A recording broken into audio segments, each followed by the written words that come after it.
akan susah nanti ketika di alam kubur.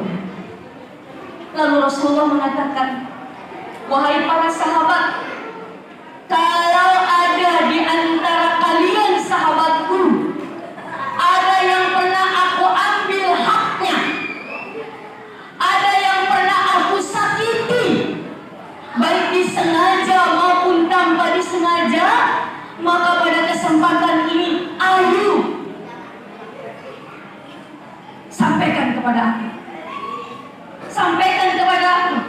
Aku nggak mau ketika nanti menghadap Allah dalam keadaan masih terbebani oleh beban hutang kepada kalian. Pada saat itu hening Bapak Ibu.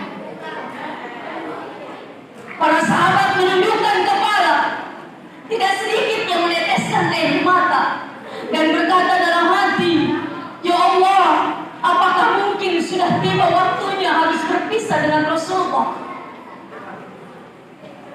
Pada saat keheningan, tiba-tiba ada seorang sahabat, hitam legam tubuhnya, warna kulitnya.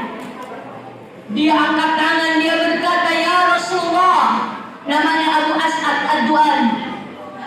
Ya sahabat, dulu ketika terjadinya perang Badar, engkau ingin menunggang kuda, lalu engkau pacu, engkau cambuk itu kuda, dan kamu tidak lihat bahwa di balik kuda ada saya, sehingga punggung saya terkena cambukmu, wahai Rasulullah.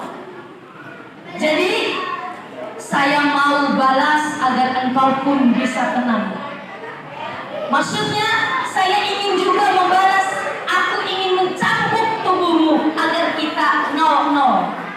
Bismillahirrahmanirrahim. Ya Allah, ya Ar-Rahman, ya Ar-Rahim, ampunilah segala dosa dan semua kesalahan. Bukalah pintu hatinya, berikanlah hidayahmu.